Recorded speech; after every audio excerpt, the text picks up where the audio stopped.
17 points more, which I think is by Walker.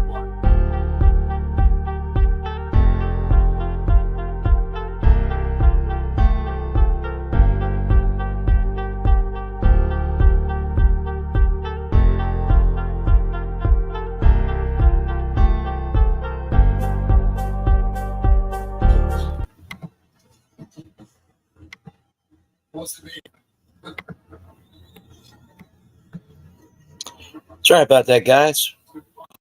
This is the sports nerd Bradley Walker, and welcome to the Walker Report, part of In the Zone Sports Radio.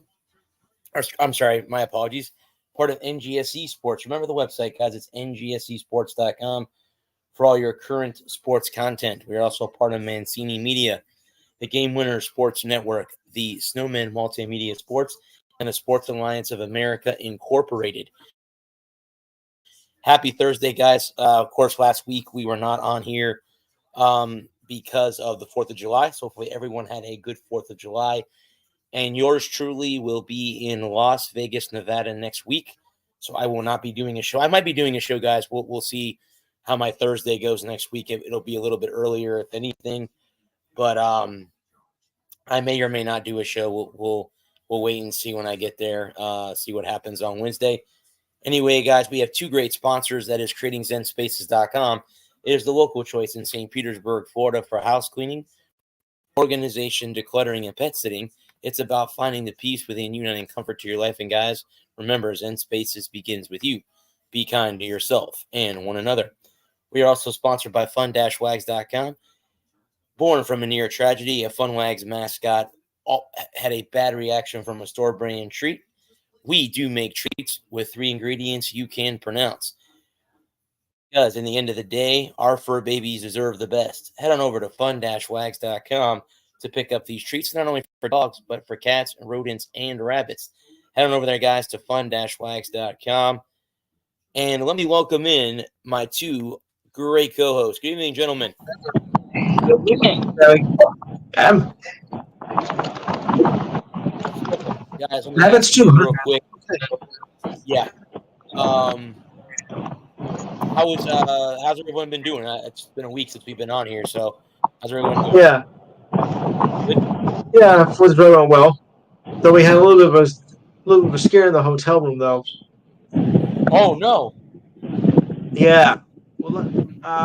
Well, for some reason a warning signal went off at 2 a.m. while I was sleeping. It was like a burning signal. We thought maybe the hotel was on fire. Turned out to be really nothing at all. But come on, that's what I call a rude awakening. All because of somebody's stupidity. Luckily, nobody was injured or anything. It turned out to be a false alarm. Thanks a lot. Yeah, that does suck to be woken up o'clock in the morning. Especially when it's not an emergency. Correct. Yeah, absolutely. Absolutely. So thankfully, I'm still here. We're in good peace.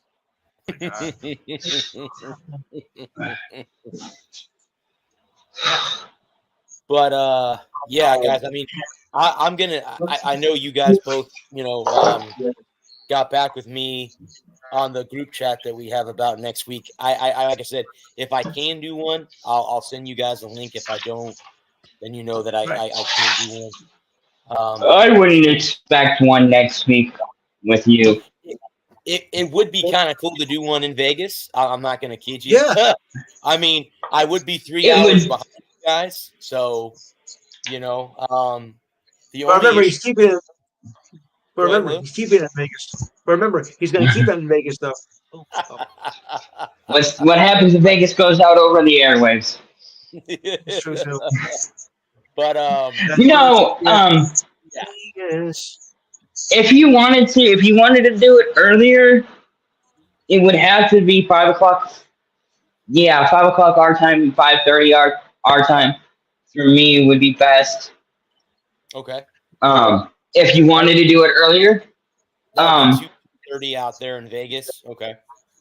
Right. No. Sorry, I meant no. I'm at 5 o'clock. Yeah, no, because 5 o'clock. Yeah. If you wanted to do it early so that you could go and have the rest of the night to party and do whatever. Yeah. I have a show, guys, that I'm going to see, and it starts at 7 p.m. PS. 7 o'clock local time. Yeah, so Okay. I have to be off the air. So that would be at 5 Pacific 10 time. p.m. here. Yeah, I would Yeah. have to be. So instead of us going on at 8, we would end at 8. It would be 6 Okay. Fine. Eastern Fine. time. Or we can even do 5 to 7 if you wanted to. If you wanted to back it up. Yeah, 5 to 7 would be. I'd have to be on at 2 o'clock, 2 p.m. If that's too early for you out there, then that's fine. And if like I said, for me, if you just want to play it by ear, you get out there and you're busy, just shoot us a text, let us know, hey, we're not having a show this week, and we'll catch you on the flip side. No big deal with no. Yeah, so we can't take it with you. That would be awesome. That would be. Awesome. Yeah. Wasn't Not this year. Wasn't there some bad weather in New York or something? Didn't I see something where there were tornadoes or flooding? New York State. New York State. Yeah, New York State. Yeah. I thought that I saw that on the weather today. Because I looked at the weather, guys, for next week in Vegas. It's triple digits all week that I'm there. 110, 107 degrees is the high. That's in the shade. And no rain. There's no rain. So I don't have to worry about getting rained out or anything like that. All I can do, wrong one. Well, at least it's a dry heat. Yeah, That's Arizona. I'll let you guys know Yeah. day or maybe even I'll let you know on Wednesday what's going on. Yeah. Thursday morning when you get up. Yeah. When if Wednesday night, hey, you're like, when are you leaving? Tomorrow? I leave. Well, see, are you guys available maybe on Saturday or Sunday? Anybody What time available? Saturday? I'm not gonna do your show, but I'm not. I won't. I definitely wouldn't. You have your show on Saturday. Yeah, I don't know. I would never Sunday's get in the Sunday's way okay. of that. I mean, Sunday's a maybe for me. I don't know yet. okay. I mean, are you available Sunday, Lou? Would you guys want to do it maybe Sunday evening? Maybe. I mean, it's up to you guys. Your call. Sunday at 8 p.m. our time. Well, if it's 8 o'clock, I might be a little bit late. That's I will fine. be there. That's fine, Luke. That's fine. Right, because We'll I may be involved in another show. As if some of you know and some of you don't know that I also Yes. I know what show he knows.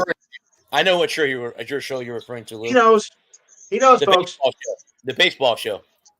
Right? I know what you're referring to. Yeah. We'll as the week rolls on. When do you head out to Vegas?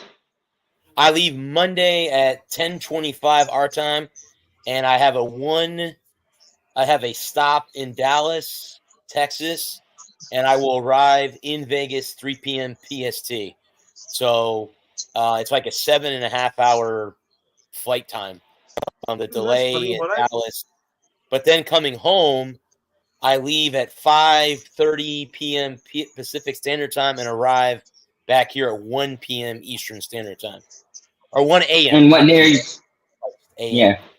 So I What time? When are you? I'll be back Saturday morning at 1 a.m. I land at 1 a.m. in Tampa. Yeah. Okay. That's right. Came back from Vegas. I had to stop in Columbus, Ohio.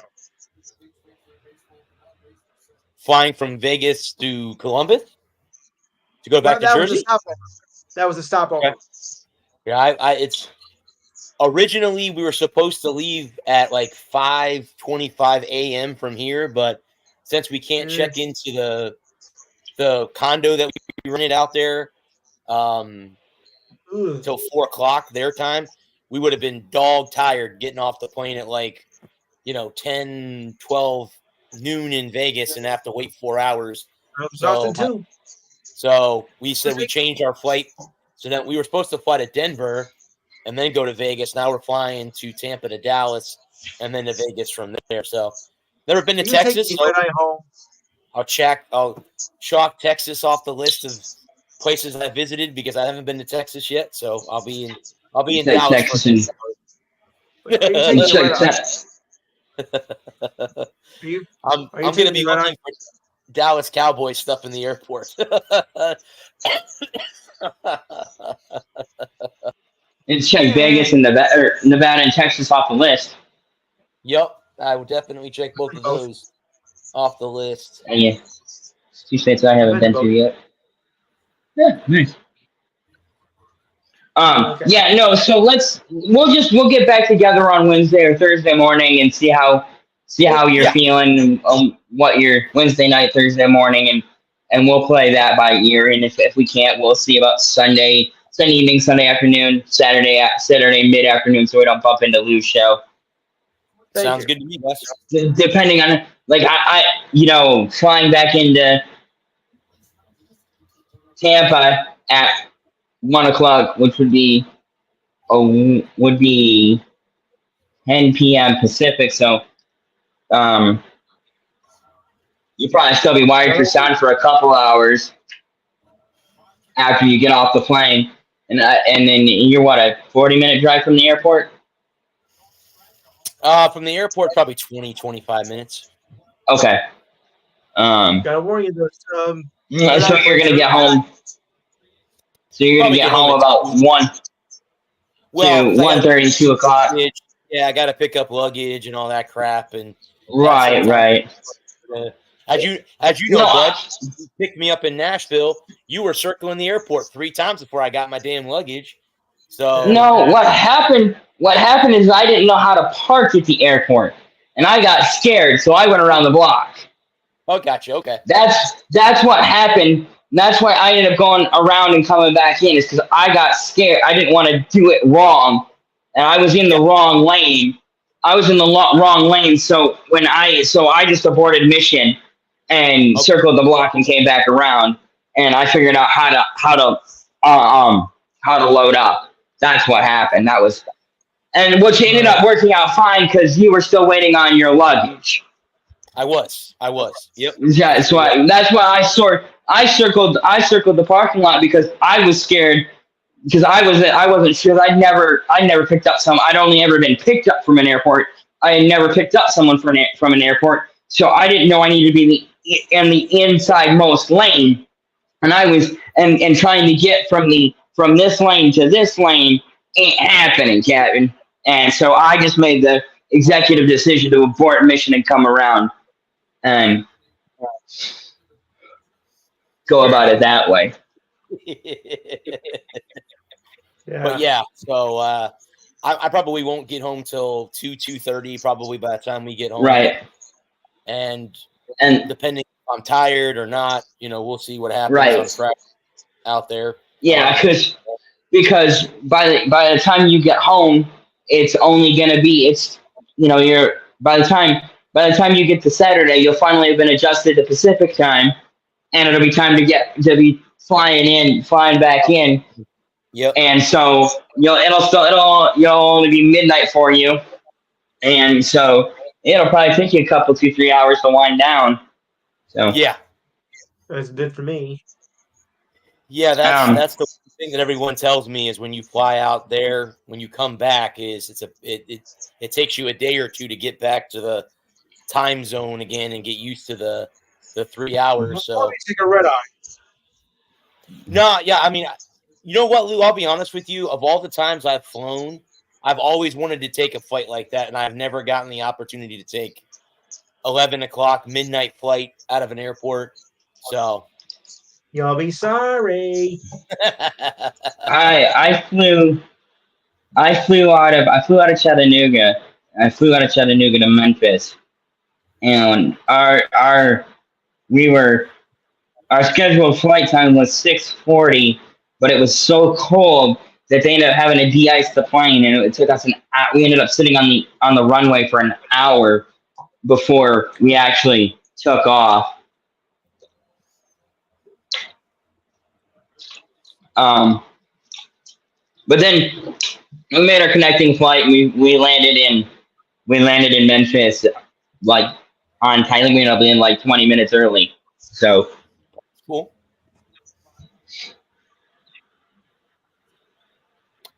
So, guys, I don't know if you guys heard the big announcement at Money in the Bank that John Cena is retiring in 2025.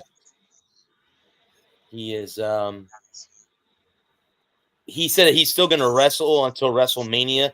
WrestleMania will be his last in-ring performance. It's not saying that he's retiring from being in the WWE altogether, just in the ring will be his last one will be at WrestleMania. Somebody made a comment that they should let him win the title one more time to break Flair's record. Do you guys see that? I think he has to. Do you see that's how? Do you see winning it one more time at WrestleMania and then retiring? Yeah. And having it to have the belt? Yeah. Well, I see because I think he'll win the title before Mania and he drops the belt at Mania. Okay. I mean, that would be fine. Yeah. Because I think John Cena is humble enough where I think he wins the belt and he has a run with the belt and then he drops the belt because like he said in his speech that he was excited about being on Netflix and doing the Netflix thing. Yeah. And I'm excited to see how that works. So I think they'll give him, because that'll be a 3 or 4 month run. I think they put the belt on him either in November or December. I think he wins the title. I don't know who you take it off because Cena's. Do you say Cody Rhodes and then let Cody get it back at WrestleMania again? You take it off, Cody? Or do you because take it off? I don't know if you take it off. I'm thinking because I think Priest drops the belt here next month, or maybe late at the end of this month. I think Priest loses the title this month or next month. It would be SummerSlam. SummerSlam in August, I think. Yes. Resident WWE expert is not available tonight. Yeah, that's Gerald. Yeah. But I think Summer. I thought I had him marked on my calendar. Let me look that up. I think SummerSlam's the next one after Money in the Bank, and I think Priest drops the title. Yeah, Saturday, August. So that's coming up in the next few weeks. Holy Saturday, crap, August 3rd. Yeah, that's 3 weeks from or 2 weeks from this upcoming Saturday, the 20th. See, I have Priest dropping the belt at Money or at SummerSlam, and I don't know where you go with it. I don't know if it goes. I don't know if you put it on Drew McIntyre, or if you put it on Seth Rollins. Rollins is having a little with CM Punk. Yeah, because it's McIntyre and Punk, and Seth that all have beef now. Great storyline. I'm totally digging this run that the last 18 months of WWE has made me a fan again. And I bitched and complained about the bad booking and the fact that there were no secondary storylines. And there were too many factions. There's so many factions, so many just nowhere, and I'm totally in love with the Wyatt Six. I think they're great. I see Judgment Day imploding at SummerSlam. Okay. I see Damian Priest and you know what would be an interesting angle is to put it on Uso. Put it on main event Jey Uso. Yeah, put it on Jey Uso and have him take it to the next pay-per-view and then drop it to his brother whose name I can't remember off the top of my head now. It's Why can I? oh Jesus, I forgot the guy's name too. Jimmy Uso. Jimmy Uso, and then Jimmy drops it to Gunther, who then drops it to Cena at night 1, and then Cena runs with it from night 1 to Mania, and then from there, then it's wide open from there. You could put it on Orton, you could put it on one of the Usos again. You could have, you know what would actually be good is to have it go back to Reigns as a redemption arc. What I was thinking, Bud, is Solo Sikoa. Then Reigns comes back and takes the belt back. You could do that. He becomes. You could do. Solo's the heel. Reigns is the baby, and then you bring him back. Or you could do, or you could have Solo. You could see about making Solo the baby face, and you could have Reigns be the bad guy. Okay, hear me out. This is what I'm thinking. Is that you know what would be good? As it protects everybody. Cena gets to go out as champion. Reigns gets to be the bad guy. You give Solo a face turn. Roman does a heel turn. Solo does a face turn. Paul Heyman and the bloodline breaks up, and you have the two divided. You can have the two factions, the bloodline. A bloodline feud. Roman comes back and screws Solo, and Cena wins. And then on Monday night, he gets to announce he comes out Monday night, WrestleMania champion, puts the belt down, and then it's an open invitation, and then at what would be the net? Because I know Money in the. Would you want to do it? Would you have it at SummerSlam? Would you carry it on, and would you want to run the title that vacant for that long? I think, Bud, probably what they would do is have a tournament after. If Cena comes out the night after WrestleMania, okay, let's say he comes out the Raw, which will be on Netflix by that time. He comes out, and puts the belt down, and says, "Guys, this is it. I'm done. Here's the belt," and you could have a tournament of some kind, Royal Rumble or that Rumble. Yeah, there you go. Yeah. Something along those lines. Yeah. I couldn't remember what the next big pay-per-view after Mania was. I like the Rumble. I like that idea. The Rumble's before WrestleMania. Because the Rumble before WrestleMania? Yeah, because the Rumble champion gets to face the title holder at WrestleMania. Main events at WrestleMania. Correct. So right. So what is the next thing? If you have Cena the champ before Rumble, the Royal Rumble champion, and let's say hypothetical situation, it's Cody Rhodes again for the 4th year in a row. I think he's won it 3 years in a row, right? Whatever. Yeah, that would be the 4th year in a row.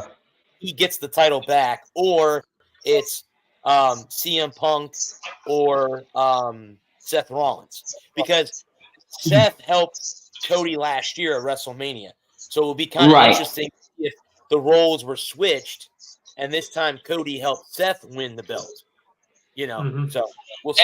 And but I still like the idea of Solo.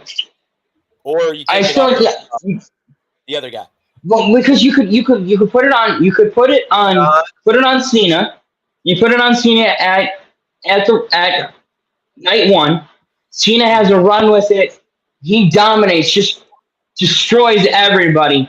One last run with the title, right? His 17th win, breaks Flair's record, and then Solo, he wants to assert himself as the head of the table, and then like I said, you could have, you have Solo win the Royal Rumble, which makes it, he's automatically the main event at Mania. He main events against Cena. Roman comes out, screws Solo, hits him with a Superman punch. Cena picks up the victory 1-2-3. Then the next night on Monday Night Raw, Cena comes out. He does a 25-minute thanks for everything. Puts the belt down, and then you could have guys like LA Knight, Solo Sikoa, Roman Reigns, Damian Priest could come. Seth. It would be. What did you see? Did you see NXT last Tuesday? Okay, so I don't know. You're active on TikTok. Have you seen the Joe Henry TikToks? To say his name. I think so, but I think I know who you're talking about. Yeah. Right. And I'm really digging the Joe Henry character. He's funny. He's a good worker. He's got an infectious personality. I don't know if he'd be ready to be called up to the main event, to the main roster, because he's made an appearance. Right now, he's over on TNA, but he made an appearance on NXT last Tuesday. Huge pop. He's so over right now. It's ridiculous. So there's an angle that you could look at about Henry coming up and having having a run out on the main event or on the main roster. So there's a lot of things, and I think this is a fun thing about the current WWE, where it was 4 years ago when I was constantly complaining about how there was nothing going on outside the main. Look at, for me, the other two members, the other three members of Judgment Day, you've got Finn Balor, the other guy who I can't remember now, Dominic Mysterio, Carlito's a member of that faction. You've got all of the Bloodline, LA Knight, Randy Orton, Seth Rollins, CM Punk, Drew McIntyre, and the list goes on and asks you about how many great talents the WWE is working with now. Yeah, pretty big names. I think that there's a lot to like about the future in WWE from where it was in 2016, 2017, 2018, and in 2019, and we started the show in 2019, and I come on this show and I complain about how the fact that there's no mid-card talent, there's no other guys. It's the top two. It's Roman Reigns, and he's got the belt. And then there's also Braun Strowman. You got the Wyatt Six and seeing that storyline playing out.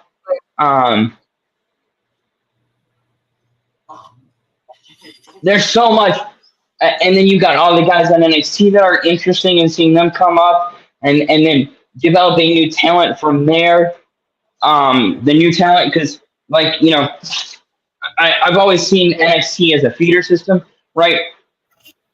You put your time in the indies, right? And then you get called up to NXT. You put your time in NXT. You get called up to the main roster. You put your time in on the main roster, and then you get a title shot, right? And so I really like what the direction that current WWE.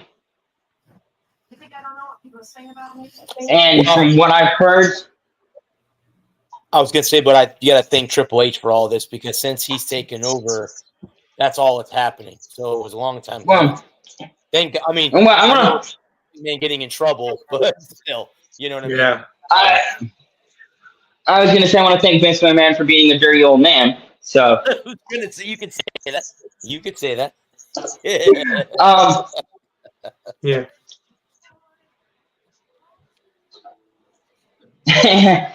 and Adam Pearce is doing a killer job as Raw general manager. He is. He's cleaning up, and so it'll be interesting to see where it goes from here with the storylines that they're developing. Because this Monday, this Monday coming up, Drew's supposed to be back on TV, and CM Punk isn't supposed to be in the building. So much drama there. I'm digging it. Yeah. Well, and what I think my overarching point and fantasy booking the next 12, 14 months of WWE is the fact that we can book a half a dozen great matches with good workers, good guys on the mic, guys that are having fun. I think working in WWE right now is a lot of fun.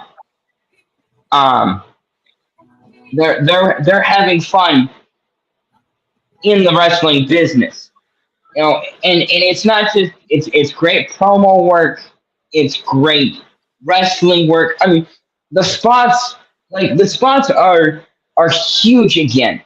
Like, they look like they hurt. And that was something that I complained about. That was another thing that irritated me about mid-2010s wrestling, is the spots weren't impactful. Yeah, you could say that. Mm-hmm. Like, I didn't really feel like the bumps. And to go back to Money in the Bank, and then because McIntyre wins the Money in the Bank, he wins the briefcase, and then we don't know. We probably won't find out for 20-year retrospective later, when everybody's old and gray and they're allowed to talk about what really happened. But I don't know who missed their cue. I don't know if it was the ref missed his cue, Priest missed his cue because he was banged up.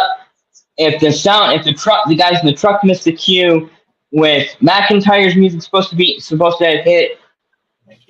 But Seth got the pin. Yep, he did. It was 1, 2, 3. It was 1, 2, 3. It should have been Seth should have been the champion. Mm-hmm. Somebody missed a spot, but even when everybody was complaining about Money in the Bank on social media over the last 6 days now, and I'm like, I thought Money in the Bank was pretty good. I thought Money in the Bank was a perfect follow-up to Mania, because I don't think that there was one in between Mania. I feel like I'm missing a pay-per-view, but I can't remember now. I feel like there was another pay-per-view between Mania and Money in the Bank. Was it Crown Royal? Or Crown Royal? That's a drink. What the hell is that one called that they go over to Saudi Arabia and do? I think that was late. I think that was later on in the year. Something like that. I could be wrong. Yeah. Too. I don't remember. I feel like I'm missing one, but I can't remember now offhand. But so no, I just think that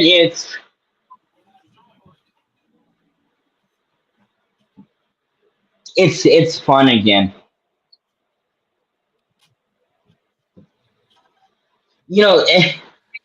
The fact that we spent the first 25 minutes of the show to this week talking about wrestling and not just complaining about it, I think that really speaks volumes. Because if you go back to some of our earlier shows in 2020, 2021, even 2022, before H really officially took over, excuse me, and just how irritated me and Jill were with the booking decisions and the wrestling and the promo work, and just how uninteresting and how good AEW was the hot streak that they were on an absolute heater. And then Cody comes back, H takes over, and they've been going like gangbusters. And I think the thing that helped, and this is something that I said before, is like 70s wrestling was different than 80s wrestling. 80s wrestling was different than 90s wrestling. 90s wrestling was different than 2000s wrestling. But True. there was a period between, you know, that window in time between 98 and 01 where Monday Night Raw was doing 10, 12, 15 million viewers a night on basic cable. Yes. In June, and Vince chased that, and for 20 years, Vince chased that high, and he kept spoon feeding us schlock that was off brand. Attitude Era was guys who weren't quite as good as Triple H. They weren't quite as good as Undertaker. They weren't quite as good as Kane, and they weren't quite as good as Mankind. They were okay, but they weren't those guys. And those stories that they were telling weren't as good as the stories that they told 20 years ago. Yeah, no, and like I said, I think since Triple H has taken over, I think what he's done is he was kind of in charge of NXT, and that was good, you know, before Vince did what he did, and now that Triple H has taken over not one but both, now he's able to you're seeing wrestling getting exciting again. So, oh, absolutely, it's getting exciting again. So.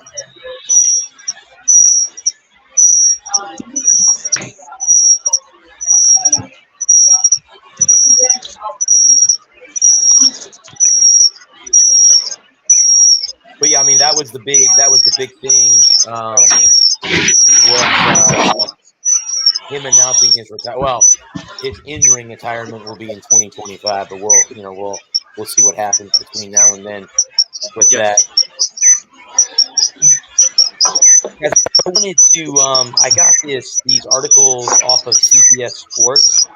They're ranking. Hey, Alex, there's a horrible feedback on your end, brother. I'm sorry, man. I didn't even know.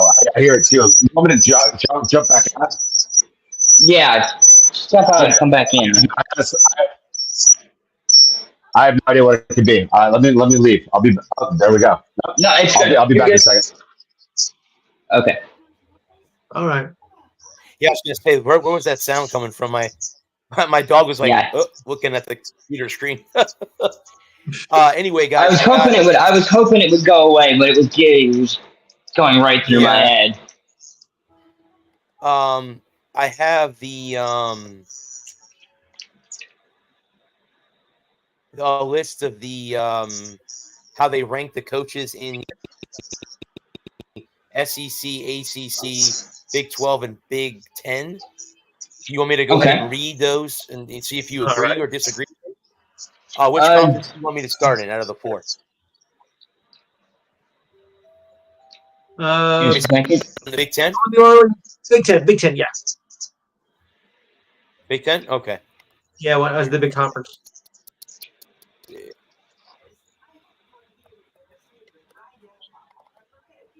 why can't I?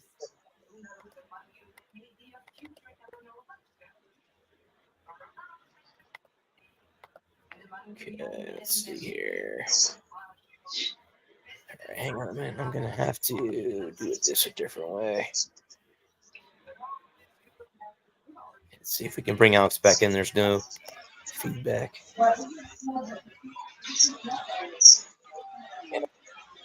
That's better, man. Hopefully nothing, man. I was like a party pooper. I brought the badness with me. Oh, can you hear me now? Like that? Yeah, it seems better. Corny commercial. Yeah, I came in and I was like, "Wow, that's a terrible noise," and then I'm like, "Is that actually me?" Yeah. Let's see. Got my HP beater laptop and my Bluetooth in. Yeah. And I don't know if you guys heard or not, but Monty Kiffin passed away No, man.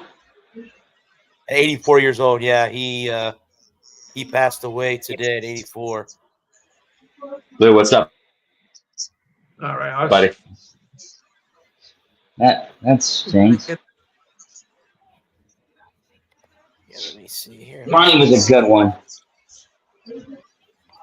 He's close by Oh, yeah. here because he was the defensive coordinator for the Buccaneers for a long time. Yep. He created what they call the Tampa 2 defense. Yep. So he Yeah. was the one who orchestrated that defense. They just inducted him into the Bucs Ring of Honor, I think, last year or the year before. They inducted him. Something into the like that, Ring of yeah. Honor.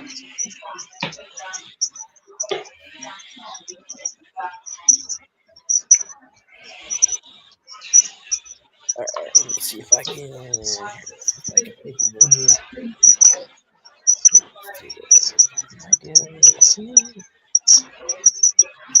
Brad, was any of that high pitched right there? Am I bringing that in with me? Yeah, it's on I your believe end, my so. man. Let me try Yeah. something. Do you have headphones or something you can put in? Or unplug them? I have my ear pods in. Yeah, let me try. Check man. your- check I hate your bringing, settings. chaos like that. Nah, it's okay. Check your settings. Check your Okay. settings and make sure your Bluetooths are on. Right.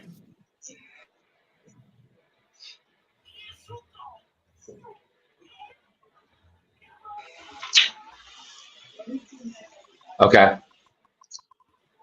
All right. Did we lose Brad? I'm sorry? I was waiting for you to start the list. Yes. Are you still fighting? Oh, I'm sorry, but yeah, I'm trying to get this thing to work. Get my notes to work. Sorry, I'm waiting for DJ Docs to cooperate with me.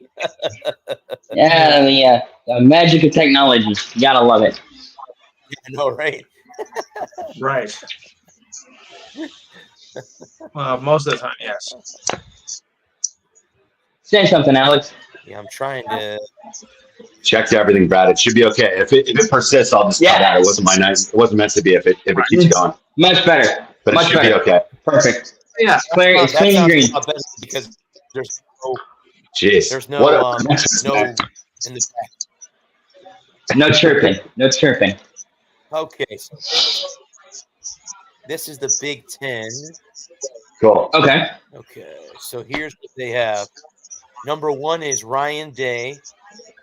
Uh-huh. Number 2 Okay. is Dan Lanning of Oregon. Number 3 Okay. is Lincoln Riley of USC. Number 4 is James Okay. Franklin of Penn State. Number 5 is Okay. Luke Fickell of Wisconsin. Number 6 is Prince of Iowa. Oh, Number Kurt 7 Ferentz. is Jonathan Smith of Michigan. Uh-huh. Okay. Matt Rule of Nebraska. 8. Jed Fitch, the new head coach at Washington, the Huskies. Yes. Brett Bielema of Illinois. Mhm. PJ Fleck at Minnesota is number 11. Greg Schiano is number 12. Mm.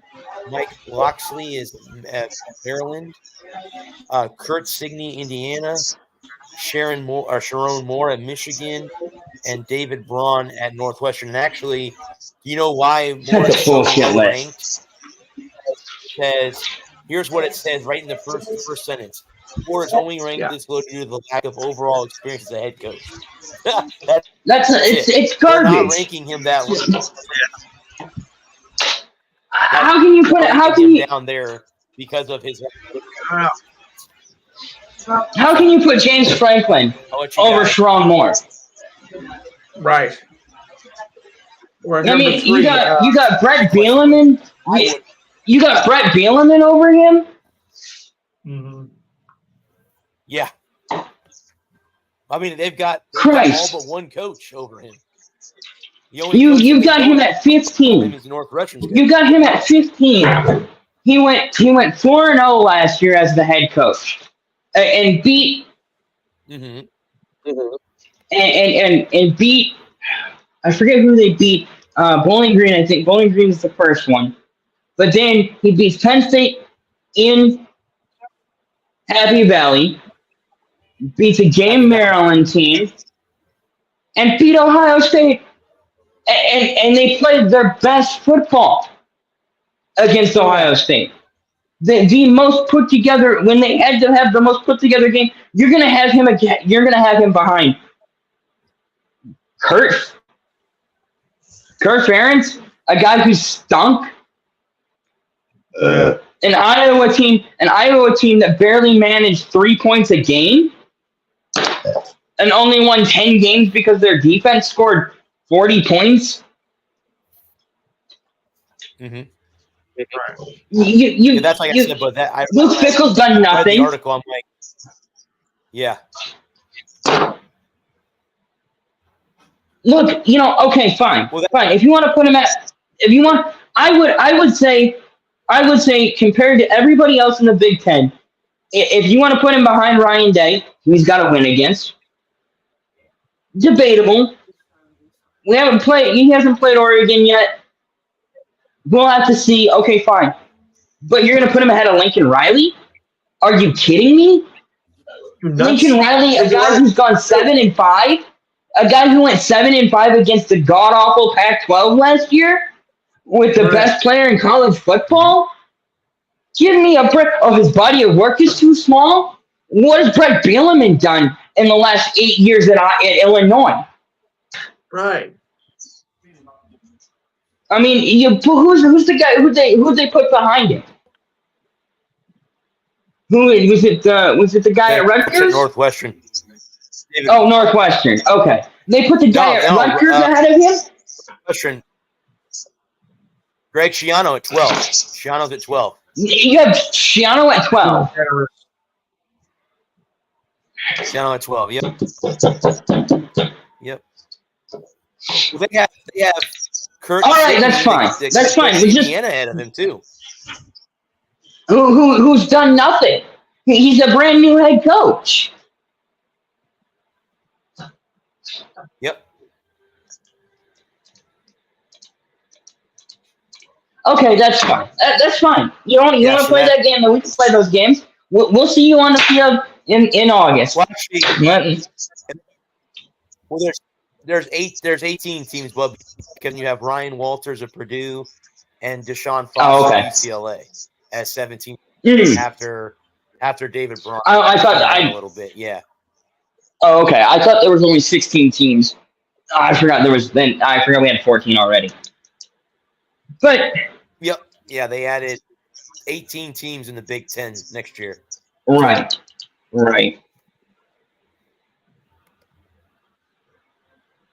No, like you said, bud. Yeah, I mean, let's see what happens with those rankings come November. that's just bulletin board material. That's all that is. Right. That's just about. That's nothing but motivation, is what I see that as. Yeah. Yep. I agree. And so let's. I'll go, bud. No, go ahead. You're good. Because I'll go on another hour-long rant about how ridiculous this list is. Lincoln freaking Riley. I was going to jump to the ACC. Jump to the ACC. Yeah, we can go to the ACC. Here's the ACC. They have Dabo Sweeney at 1, Mike Norvell at 2, Dave Doran at NC State 3, Jeff Braun at Louisville 4, David Clausen, Wake Forest 5, Mario Cristobal at 6 in Miami. I don't know why you have him that high. They had bonehead mistakes last year that cost football games. Mac Brown that game. Gerald was on. He'd be pissed at that ranking. Pat Nardozzi at Pittsburgh as 8. Rhett Lassamy, SMU at 9. Oh, SMU moved out of the AAC? I didn't see know that. I did They not joined realize the that. ACC. I didn't know that. I did not realize that either. Well, I thought good they for were them. still in the AAC. Okay. That's interesting. Manny Diaz at Duke is 10. I like Manny. Fry at Virginia Tech is 11. Bill O'Brien at Boston College is 12. Brent Cox at California is 14. California. Troy Taylor at Stanford is 15. Yeah, Cal is in Stanford? the ACC. Cal and Stanford moved to the ACC. Okay. Yeah, Stanford. I Yeah, did not realize. ACC too. Tony Elliott at Virginia, and then Fran Brown is Syracuse. He is the bottom. 16 teams in the ACC this year coming up. So I think this is a pretty solid list. The only one that I have to argue with is Mario Cristobal, and my question is, I agree with that. Why does he still have a job? After that Georgia Tech game, if I was the AD at Miami, I would have walked down onto the field and fired his ass right there at midfield and make him find his own way home. I think it was Georgia Tech, wasn't it? I believe it was the Tech game where they ran the ball with 19 seconds left and Tech had no timeouts. I'd come out of the stands. The ball. I would come out of the stands and fired him right there on the spot. Huh. I'm like, don't worry about collecting anything. We'll mail it to you. Don't worry about cleaning out your office. Don't worry about cleaning.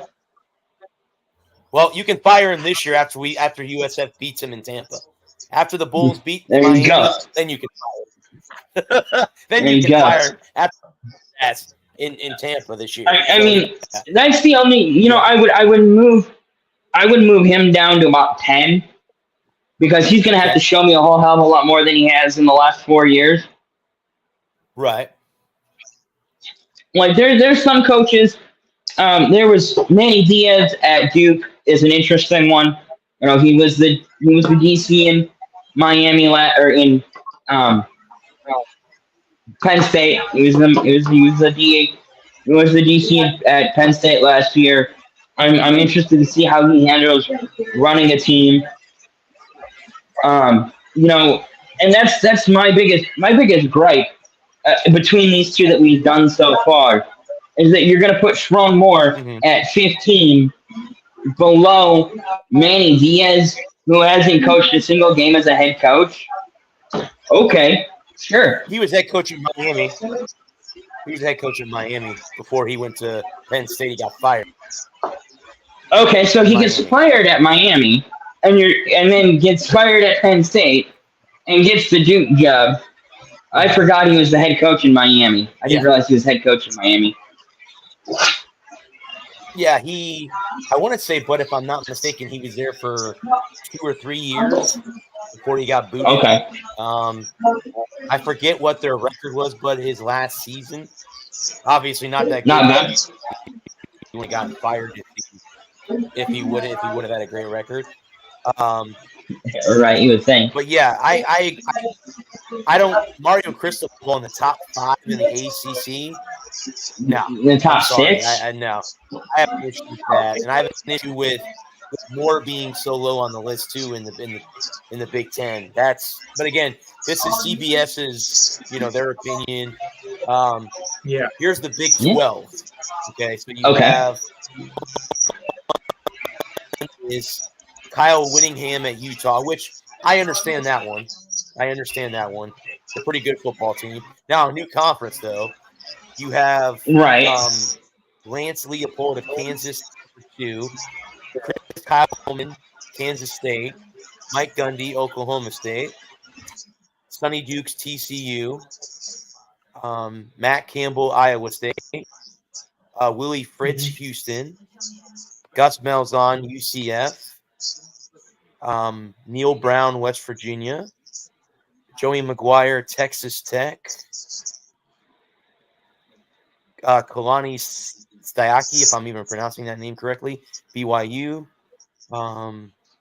Dave Aranda, Baylor. Brent Benjamin, Arizona. Scott Satterfield, Cincinnati. Deion Sanders, Colorado. Kenny Dillingham, Arizona State. There are 16 teams in the Big 12 this season. I don't know Big 12 football all that well to have an opinion on that conference. I honestly, out of all the lists, out of the other two lists that we looked at so far, I think this is solid. I can't gripe about this one at all.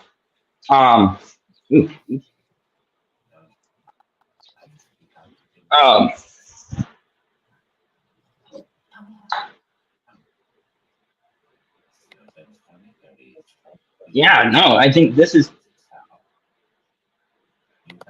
the only one that I'm wondering about, is like I'm not sure about Mike Gundy. I don't know how much longer he can be he can be average, be an 8-4, 9-3 kind of guy and keep his job. Uh-huh. It's that double-edged sword, right?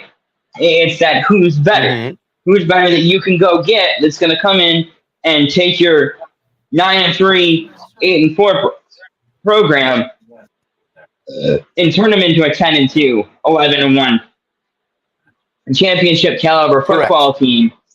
And there's so many, we focus so much on the head coach because that's the most important coach in football. But there are 5 or 6 other guys that, if you break down a staff, you have the head coach, the offensive coordinator, defensive coordinator, if you just go offensive side, you have the head coach, offensive coordinator, quarterbacks coach, O-line coach, wide receivers, running backs. You got 6 coaches on the offense. So you go head coach, D coordinator, D-line, linebackers, and secondary. And then you have the special teams coordinator, and then he has, you have a kickers coach and a punters coach, and then the return team, kicking coverage team coach. So you're looking at 13, 14, 15 guys that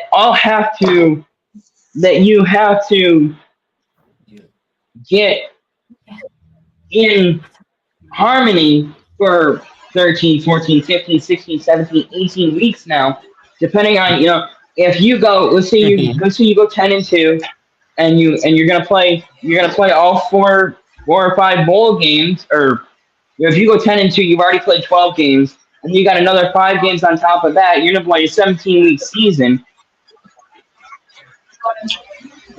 And you got 18 guys that you've got to manage.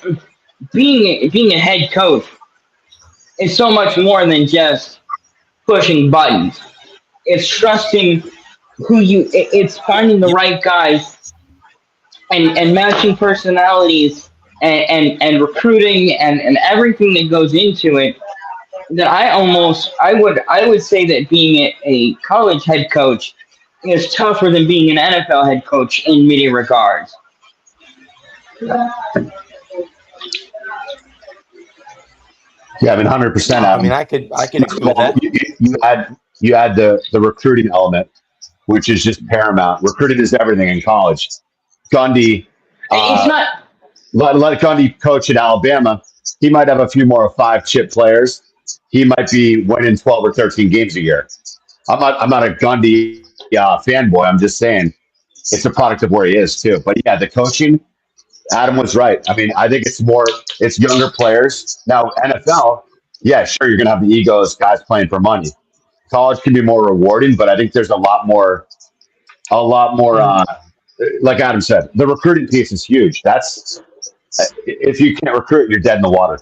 It's because his coordinators can call those 3rd and 1s, 3rd and 2s on either side of the ball in the 4th quarter. But his coordinators, he's the guy who has to be able to go to that guy's house in Tennessee and lure that 4-star receiver to his campus in the fall. So recruiting is the most important job of a college coach, I think. NFL, it's not that way. And it's not just the 4-star, but it's finding that 2-star at Iowa in a cornfield, or that one star The gems. in the mountains of Idaho that everybody gives up on, right? That nobody goes out and looks at, and you can go and you can find that kid and you can see his heart and his work ethic, and you know that if you give him a shot against Alabama, he's going to outwork that Alabama corner. He's going to go up and get that ball. Yeah. He's going to make a play on that ball, and he's going to, it's about taking. You've got 18 to 23-year-olds whose only focus is getting out of school, getting to the next level, whatever that may be, whether it be the NFL or it be something in their chosen field when it comes to academia. Once they're done with school, for most student athletes, when they're done with school, they're done with football forever. And it's finding those gems, it's finding those 2 and 3 star kids that are going to outwork, outplay, out hustle, want your 4 and 5 stars. Like you said, Alabama can stack up 5, 6, 7, 8 star recruits, right? But it don't mean nothing if they get outworked by 2 and 3 star kids. If they get outplayed by 2 and 3 star kids, but kids that nobody's ever heard of. Kids that come out of Coastal Carolina that just want it more than the Alabama O-line. And I love that. I love that. 7 days a week, I'll root for the 2 stars versus the 4 stars. I love the underdogs. Don't get me wrong. Yeah, no, I appreciate those guys, like you said, coming up hungrier and smacking an unmotivated Alabama, a lazy, lackadaisical, like, oh, we're going to beat this team 58-0. I love when that other team comes up out of nowhere and smacks him in the mouth and upsets him. I love that. I mean, Gundy, it's like, I just think he's a really good coach. There's a lot of them in college because they have to work with less. They have to win with a little bit less. That's maybe not the best example. Oklahoma State still has really good players. But I don't know. There's other examples out there. Like Coastal Carolina, that coach can walk on water. As far as I'm concerned, that's an amazing coaching and recruiting job. A school like that, Coastal Carolina, that's amazing. They came out of nowhere. That has to be the coach. The coach is crucial in that. The recruiting efforts are everything. That's impressive. Well, I mean, but look at how many great coaches started out at the Coastal Carolinas of the world, the Kent States. Yes. They put the hard work in at Kent State, Bowling Green, San Diego State. Coaches aren't made. Head coaches aren't made at an Ohio State, at a Michigan, at a Notre Dame, at a Penn State. The best coaches, they don't. I noticed, and if you look at the great head coaches that have come up over the last 15, 20 years, most of them got their head coaching somewhere else at a lesser school with lesser talent, and they were able to prove to better schools that they were the guy. Jim Tressel, Urban Meyer, Matt Brown, Jim Harbaugh. They didn't start out as coordinators at a big school. They were coordinators and position coaches at smaller schools, and they got the opportunity at that smaller school to develop recruiting and the ability to go and talk to a 16, 17, 18-year-old kid and be like, hey, bud, I know your future is now. Come to San Diego State. Well, it's an easier school to get into. It's academically easier. You'll have we're a lot of fun. We're gonna go play some football, and you'll have a better time. And that translates to them going to the next step, whether it be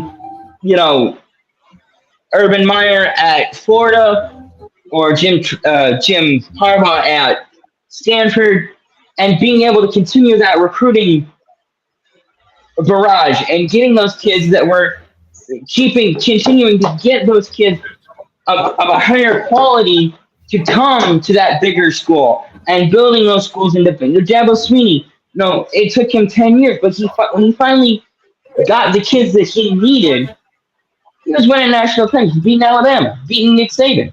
Nick Saban didn't start out as a coordinator. He started out at the bottom, and he worked his way up. And I've noticed these guys that start out as coordinators at a big school, like the Ryan Days of the world, where they start out as Brent Venables, at OU. He was this vaunted offensive coordinator, defense coordinator, whatever he was at Clemson. I don't remember now offhand. But he was this vaunted coordinator. He gets the OU job, but he didn't do it the hard way. He did it the easy way. He was a coordinator under a great head coach, and he didn't have to do those 5 p.m. meetings on a Monday in July in some kid's backyard in Iowa. And he wasn't going down to Arizona. He wasn't going up to Iowa. That was Dabo Swinney's job. That's what Dabo Swinney did. And I noticed that for those guys that didn't start out at a smaller school and had to work harder to earn those recruits' respect and trust, that they have a harder time getting those great recruits to come to their school.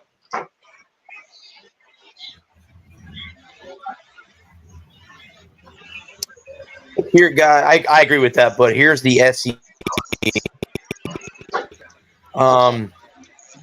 You got Kirby Smart at 1, Brian Kelly at 2, Steve Sarkisian at 3, Kalen DeBoer at Alabama at 4, Lane Kiffin at 5, Mark Stoops at 6, Eli Drinkwitz at Missouri, Josh Heupel at Tennessee, Mike Elko at Texas A&M, Hugh Freeze at Auburn, Brent Venables at Oklahoma, Shane Beamer at South Carolina, Billy Napier at Florida, Sam Pittman at Arkansas, Clark Lee at Vanderbilt, Jeff Leby at Mississippi State.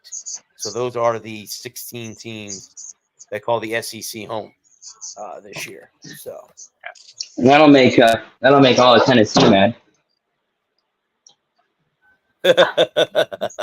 Josh Heupel at Josh Heupel 8. Yeah. Josh Heupel at anywhere below 1. Yeah. But no, I don't know about Kalen DeBoer at 4 because, it's that I understand. He was at Washington last year. He does have a certain pedigree of being able to recruit well, but the SEC is a different animal. And with the new look college football, with the money. Oh, speaking of new look college football, did you see that college athletes are now going to be considered employees? I saw that. Yep. Yeah.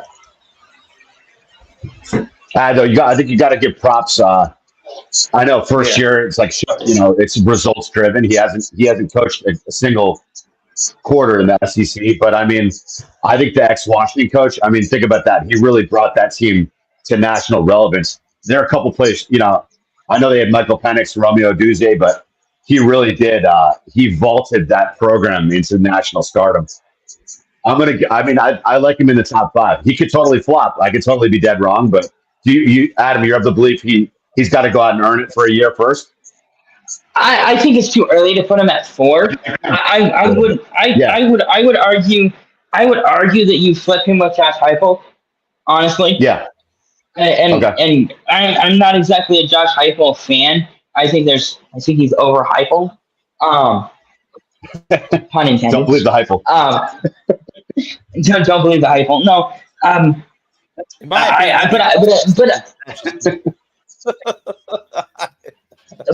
think it's too early to put him up at 4. I hate Tennessee. Yeah. Yeah. And especially University of Tennessee. especially if you're gonna take Sharon Moore, right? And you're going to put him 15th below guys he's beat. And you're going to say, okay, Sharon Moore, you haven't earned a top 4, a top 5 spot. You've coached you've head coached 4 games in the Big Ten. You've coached in the national championship game. You've won in the Big Ten. You beat Alabama. You beat the Washington team that he had last year. Great Sharon resume. Moore beat them as the offensive line coach, right? And co-offensive coordinator. And you're gonna say, okay, Sharon Moore hasn't proven anything. Sharon Moore doesn't deserve to be at least a top 10 head coach. He's behind Brett Venables at Illinois. He's behind James Franklin. James Franklin, who can't win a big one. James Franklin. Franklin, he beat last year, running the ball 31 times in the second half. Yeah. This is okay. You want to say Ryan? Earlier, I totally agree, Adam. To build on your point, imagine if that coach was coaching Penn State. Like it's a lot of it's who you got on suiting up on these game days too.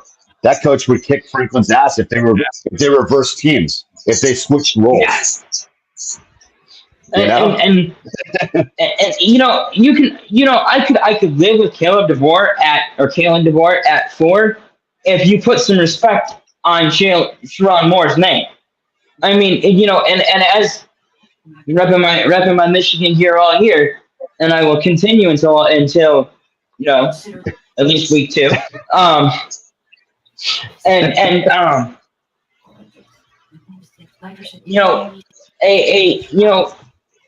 Okay, you want to say Ryan Day is better. You want to say the guy out at Oregon is better. Okay, sure. I can live with that. I would argue that Ryan Day, if you're going to put Ryan Day 1, you have to say that he's on the hottest of hot seats, though, because if they go 11-1, and lose a playoff game, if they go 11-1 again, which they did this year, right?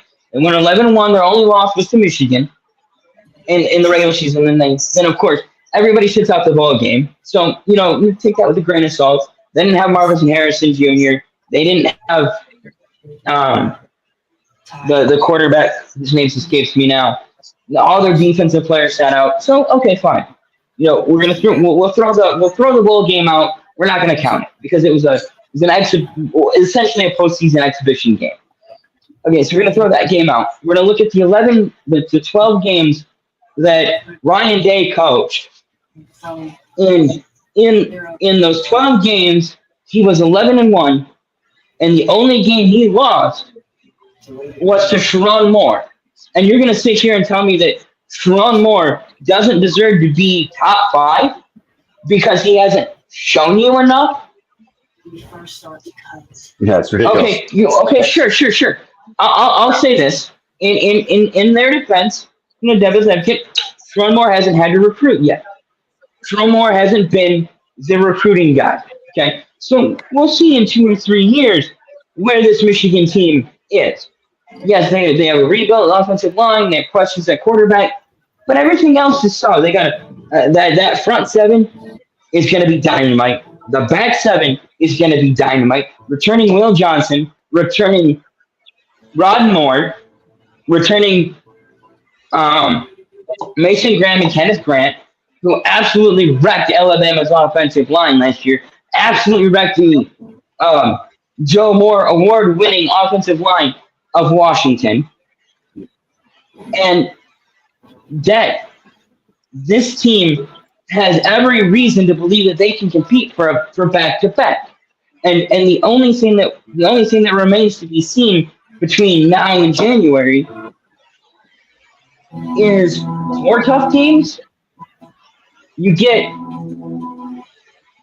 Texas at home, Oregon at home, and then I think they have SC at home, and then you go on the road to close it out in Columbus. Those are the 4 toughest games. You don't have to play Penn State this year. You get Michigan State, which is always a tough game. And then the rest of it, you get, I forget who they open up against. And then they have Texas, and then they have another cream puff, and then you get into the Big Ten. And do we think we're not thinking Nebraska is going to be tough? Minnesota isn't going to be tough. Michigan State's got a brand new head coach, and that one irritates the hell out of me. They're going to put this new guy at Michigan State who hasn't recruited in the Big Ten and say he's better than Tron Moore, a proven winner in the Big Ten. And of course, it's all preseason hype. And we won't know until we know, and when we do know, then we'll have the benefit of hindsight. We can go back and look at this list again and be like, oh, well, yeah, they were right. They really did know what they were talking about. Or we can be like, wow. Yeah. I mean, Ryan Day shouldn't even be able to sit down on his seat. It should be too hot for him to sit down. He should be pacing around. Ryan Day they handed the keys to like a Lamborghini. They get 5 stars, begging to visit the campus. That's Ohio State's recruiting half the time. Everyone in that area wants to play for the Buckeyes since they were like 5 years old. The grandmothers are like, Johnny, my grandson's going to play for the Buckeyes. You step off an airport in Columbus, Ohio, it's all scarlet and red. I lived out there for like 5.5 years. Cool. It's a cool Midwestern state. I know Michigan's awesome too. But like Adam, you know the deal, like Michigan style. I mean, they eat and breathe football. So every kid who's anyone in Ohio, anyone and their brothers and sisters and grandmothers know more about Eddie George's stats than some of the coaches do. Like everyone breathes it out there. So Ryan Day, after Tressel left, Ryan Day already had like 2 or 3 years of 5-star recruits already handed to him on a platter. He freezes up. He's an inferior coach to Michigan's entire staff. Ryan Day should get axed if they lose again, which they will, I think. I think Michigan's going to smoke them again this year. I mean, Michigan's owned them. Do you guys think Ryan Day should last another year? Ohio State's going to get rid of him. I think. I think it really depends on how the playoffs shape up and shake out, because you could look at Ryan Day having 5 consecutive losses, 5 or 6 consecutive losses to Michigan before this thing is all over, including 2 postseason losses. Like, think about this: Michigan and Ohio State could go into the game in Columbus again, tied at 11, with a trip to Indy on the line, and if we're both playing again the next week, and then you have so much implications, playoff seeding and bragging rights for another year, and Ryan Day could come out of this thing 0-6 against Michigan in the last 6 years. He could go from having in one calendar year from a team that never lost to Michigan to a team that's 1-6 in 6 calendar years. Ryan Day won his first one in 2019. The 2020 game that gets canceled, 21, 22, 23, all 3 losses, and then a loss again. And then in 21, you have the excuse, it was cold and we weren't feeling good. 22, 5 big plays. 23, Connor Stallions.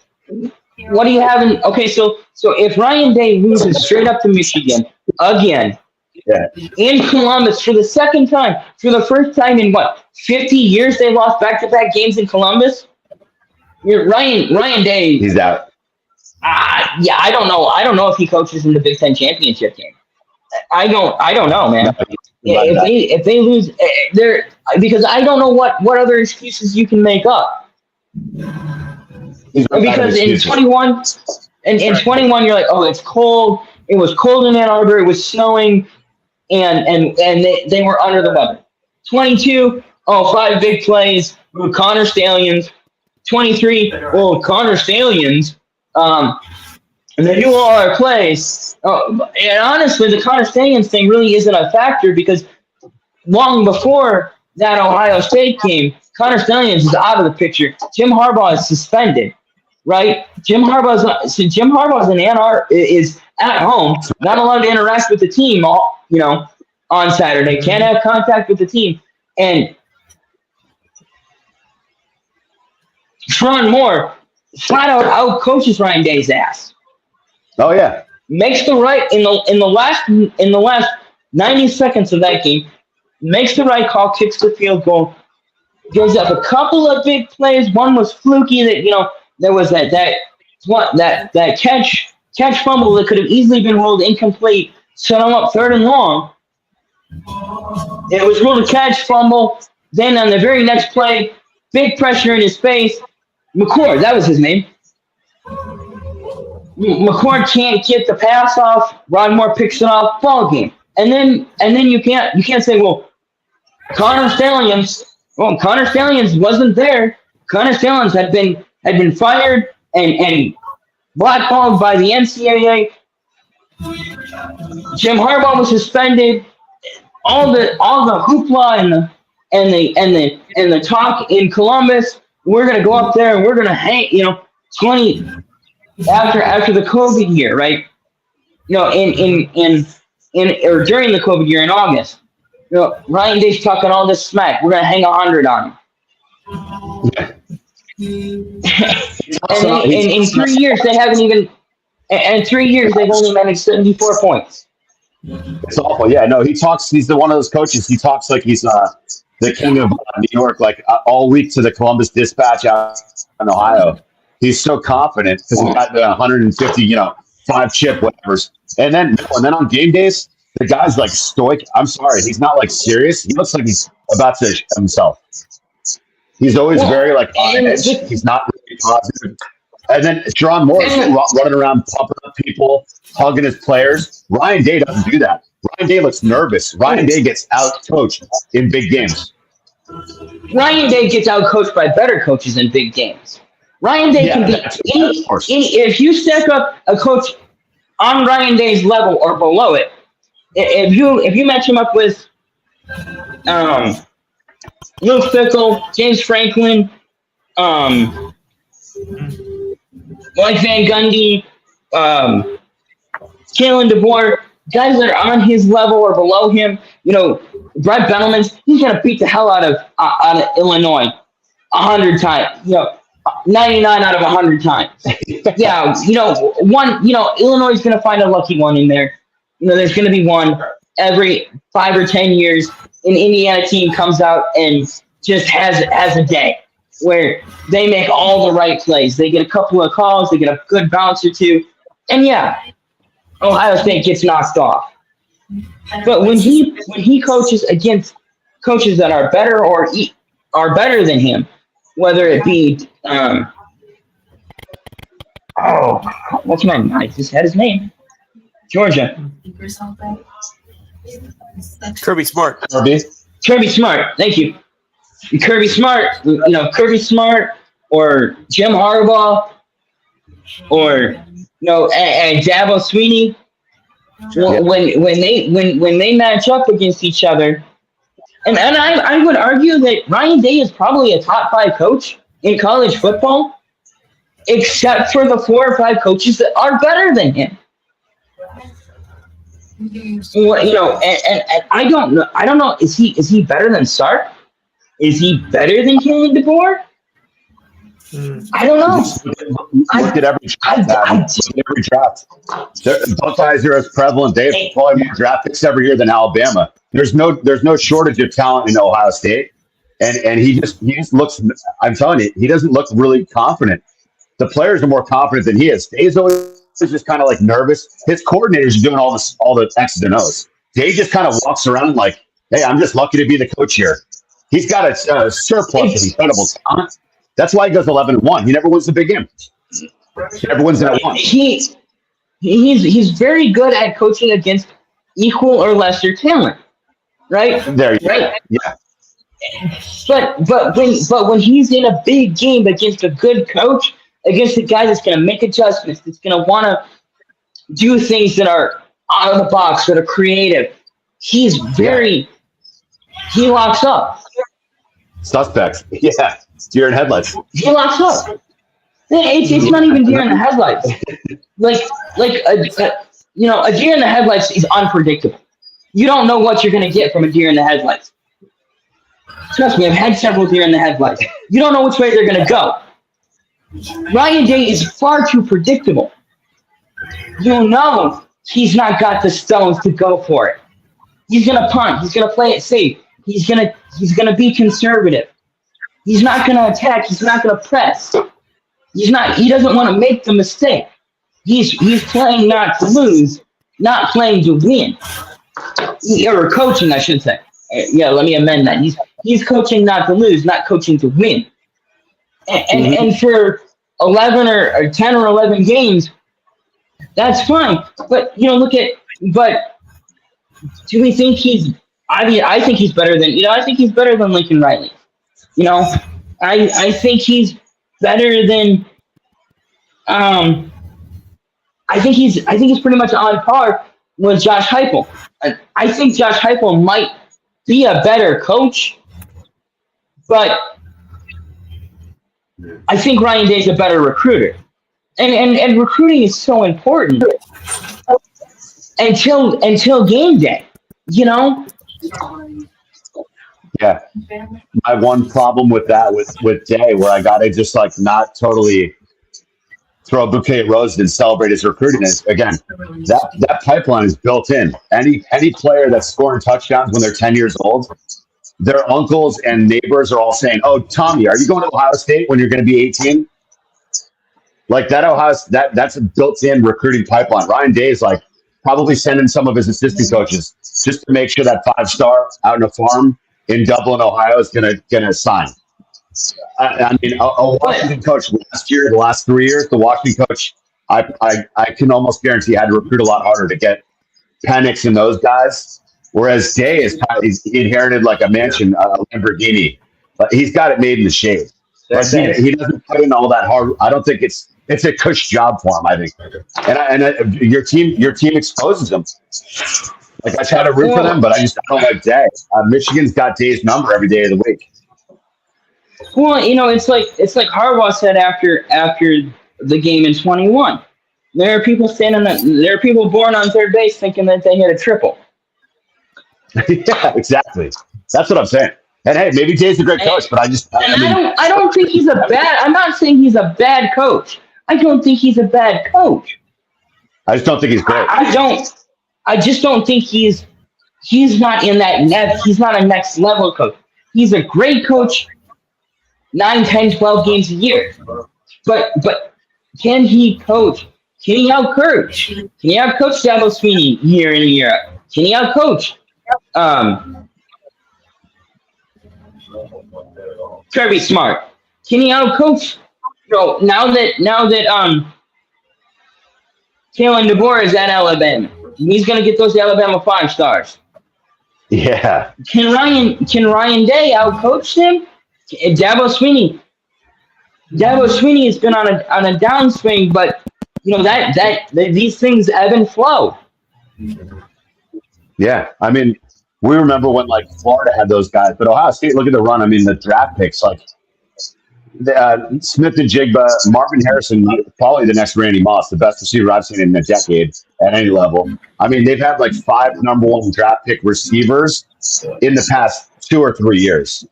They just Chris Olave, Garrett Wilson, Marvin Harrison, Jackson Smith and Jigba. How can you not There's win no this? shortage. Yeah. And that's the thing is he does win. He does, but he doesn't win that big one. But it's not the ones that he. Well, Yeah. and I think the same thing is very true. Is that Ohio State doesn't have a second rival? Yeah, good point. Maybe Penn State, but not because quite. I mean, they are. Maybe Penn State. I think you could. United States. You could argue Penn State is their number 2. It's kind of but I don't think they have a clearly. If you have to name one, it would probably be Penn State. It's not even close to Michigan, but it's the second one.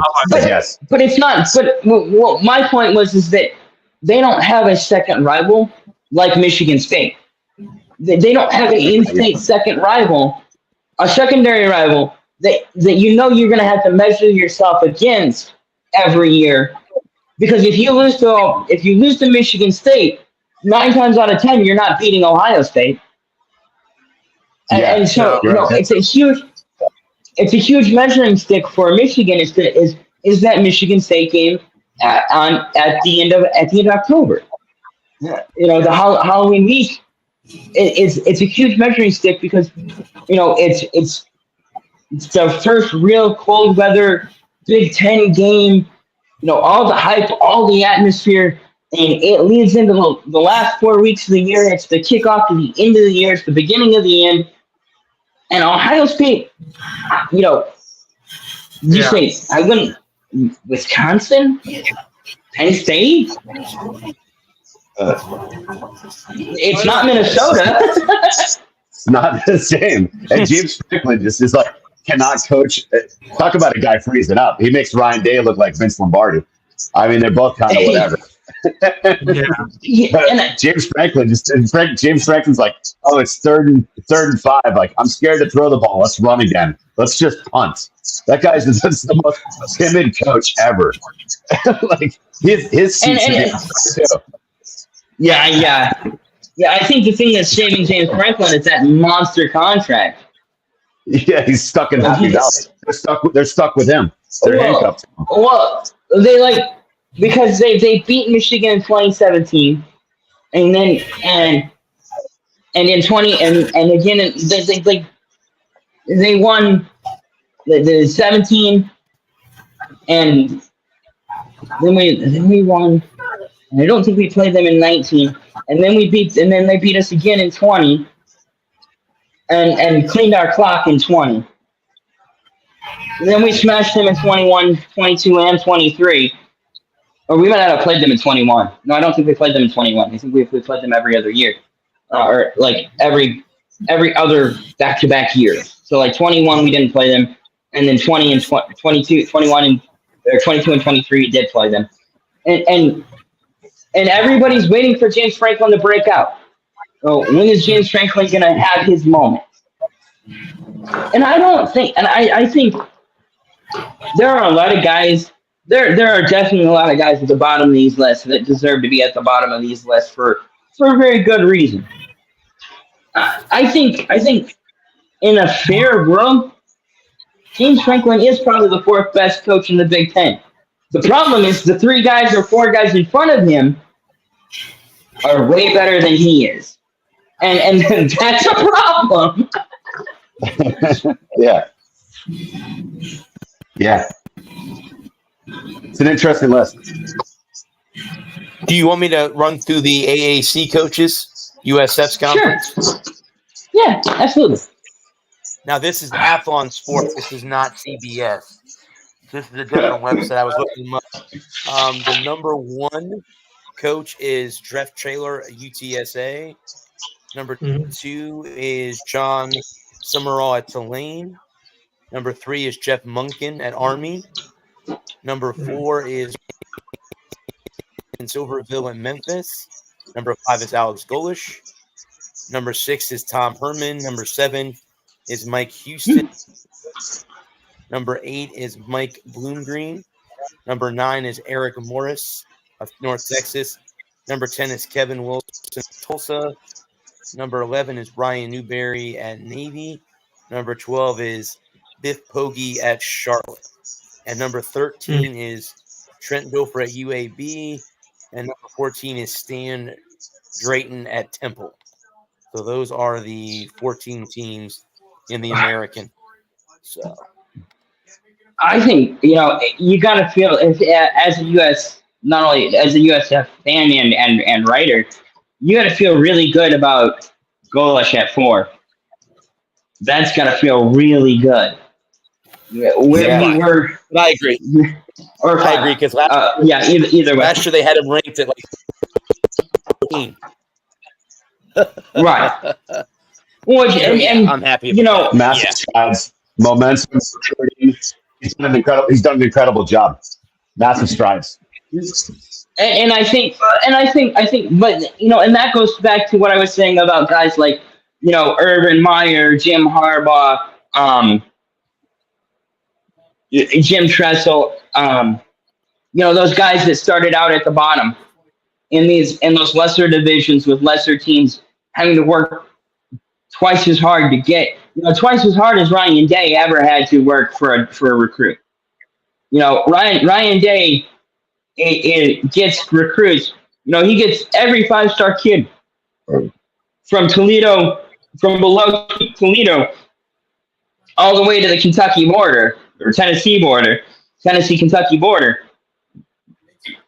A lot of those kids in northern Ohio, in northeast Ohio, on the Michigan border, there's quite a few of those kids that end up being Michigan fans, especially in the Ohio, or in the Toledo area. And there's a dividing line in Toledo between Ohio State and Michigan. It's Scarlet and Maize there. It's a very divided region.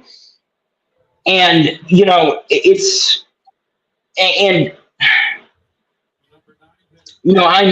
the other thing is that looking at this list and knowing that these, you got the 4 power conferences now, the Power 4, if you will, and then you've got the Mountain West, the AAC, the remnants of the Pac-12. There's a lot of great teams. There's probably, I would say, with the 12-team playoff, you've got to think there are probably 15, 16, 17 teams that can win a title going forward. Get on a heater at the end of the year. You can be, 9-2 or 7-2, win your last 2 games, win your conference, back into the playoffs, and go on a heater and win a title now. Look, let's say Florida gets hot going into the final couple weeks of the season. And they got a loss to Georgia, they got a loss to Alabama, right? 2 quality losses. And they get on a heater at the end of the year. They win the SEC, and they get one of the automatic buys. And now they're playing in round 2 of the playoffs. They got to win 3 games, and you got to feel real good about where you're at.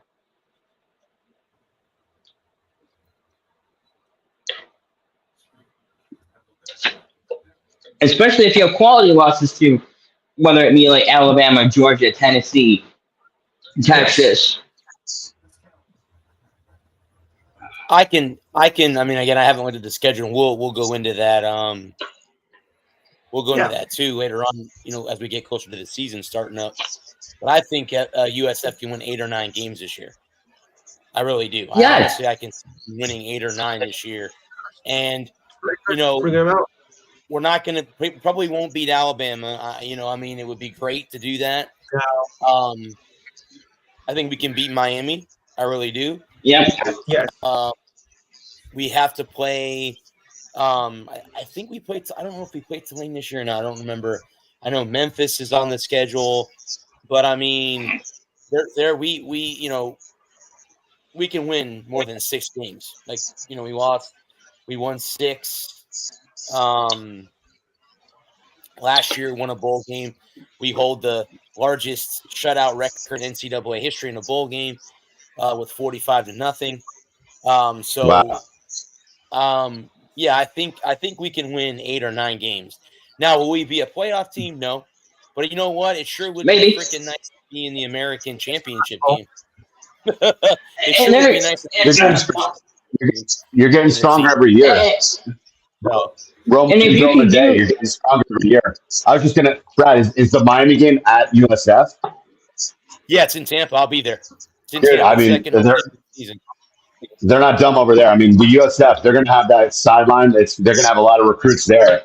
Think about for the next 3, 5, 7, 8 years. If they beat the Hurricanes at home, that's a recruiting gold mine right there. That's more than just a win or a loss. Go and win that game. Huge for their program for the next decade. Yeah, if they win that, that's a win for the next decade. In state recruiting, there's a ton of talent there. We all know that. I mean, the Gators aren't stealing all those guys anymore. Why not USF? I'd love to see USF continue on the trajectory like you and Adam said, and I'd love to see it. It's a shot in the dark, but why can't that guy be the head coach for the next 20 years? Maybe they become the new big dogs in Florida. The Gators don't want to do it. The Seminoles are dropping. They're dropping from the sky from last. I mean, USF can make a power move up there, down there. But you know what I'm saying? Like, why not them? Yeah. If they beat Miami, that's I huge. mean, I think playing Alabama tough, giving Alabama a game in Yeah. Alabama will really set the tone for the year. No, that's Huge. week 2, right? Yeah, that's week 2. Yep, we play Bethune-Cookman at home. That should be a blowout win to start the season. Should be. We head to Alabama, and we have a road game. I don't know I think it's against Southern Miss, and then we go. Okay. Then we're at home against Miami in week 4. Brad, you've been doing awesome with the Tampa Race coverage, obviously, USF. Dude, hey, man, network, bro. You're a good dude. You're talented. Try to get credentials and get on that road trip to Alabama. It's worth a shot. Well, Alex, I have my editors already applied for us. So if I do, I'll be like happiest camper in the world to be going to Tuscaloosa. What's the worst thing to say? The opposing team in Tuscaloosa. So yeah. Yeah. What's the worst thing they can? You don't know until you ask. What's the worst thing they can say? I mean, yeah. Let's see if you can get there. That'd be awesome. But that Miami game would be awesome. Dude, that's gonna be a huge game. I'm watching both of them for sure. I hope that head coach stays. I honestly don't know too much about him. Thankfully, I've been rooting for them through our friendship, and I've been impressed, man. Like, I'd love to see that guy stay. I don't want to see him build him up and then just suddenly leave. I don't know. I don't like. That's usually the trend, right, in college. But hopefully, he stays for 10 years. He got extended. Him and the basketball coach. I can't pronounce the guy's name. USF's basketball coach. Yeah. But I mean, they both got extended. I know that USF hired a new female golf coach, and they hired a new baseball coach, which, being that I covered baseball this year at USF, I'm excited to go back next season under a new head coach, see how many players stay, how many come in from other schools, because the program has been on a downfall the last 3 seasons. And I mean, yes, we made it to the Super Regionals in 2021, but I mean, outside of that, we don't really have a lot of. I mean, we're not known for baseball. It's just that's not what it is. But yeah, I mean, I'm hoping that Coach Golesh stays around longer. You know, at least until the new stadium is set to open. I think 2027. The new stadium is supposed to open on campus, and if people don't know, USF plays at Raymond James, where the Buccaneers play. They'll be moving to the campus off of Fletcher Avenue in Tampa. The locals will know what I'm talking about. For the people that don't know, who don't live here, don't know what I'm referring to. But the University of South Florida, the front of the campus sits on Fletcher Avenue. The back of the campus sits on Fowler Avenue. But at Fletcher is where the stadium is going to be. The baseball and softball stadiums are connected to each other. And then there's a indoor practice facility. And then behind that is where the stadium will sit, the new football stadium. So they're about ready to break ground, I think, later this year for the new stadium. And then in 2027, it'll be opening. So it'd be cool to have a on-campus stadium at USF, because it's all the other universities that we all cheer for. The stadium is on campus. They don't have to go off campus to go play football. It's on campus. I mean, it was nice, for my first road game to go to the Swamp, to go to Gainesville, being that I'm a Gator as well, to see them play USF was nice, And yes, I will be thrilled to death if I get to go to Alabama. And you know what? Maybe in the future, I might be making a trip to Ann Arbor. Who the hell knows what's going to happen? That'd be fun. 10 years from now, where USF is playing Michigan as at a conference game, and Years they're going to Ann Arbor, because I'm like, I would love to go up there and sit in the big house with 118,000 fans. That'd be and sit awesome. with them. 113,000 No, that was- close friends. Yeah.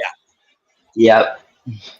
No, I haven't. I've never been to the house before. Been outside it. Never been in. It's a bucket list. It's a bucket list for me. But no, I think I agree with Alex what he was saying about USF and what this. You got some marquee matchups in this next season alone. You got Alabama, you got Miami.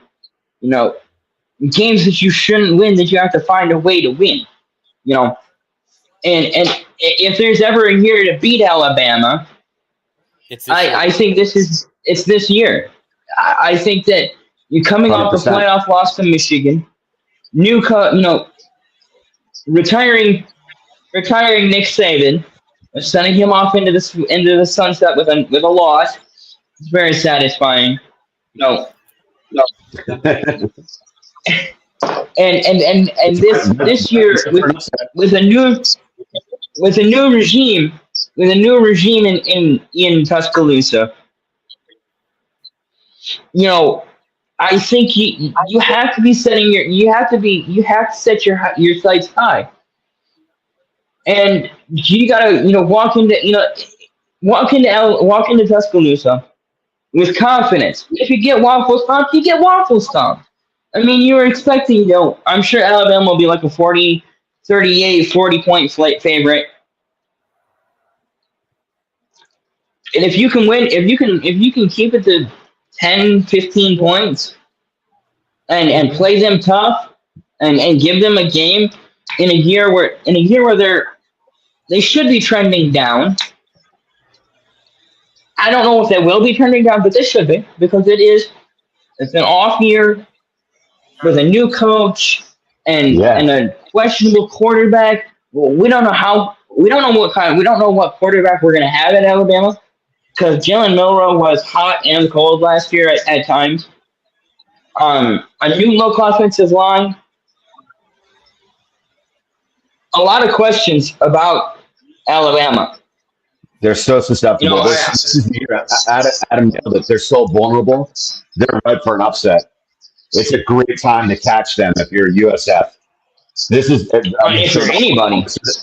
All the ingredient altering win by USF, and that would just be such a recruiting boom.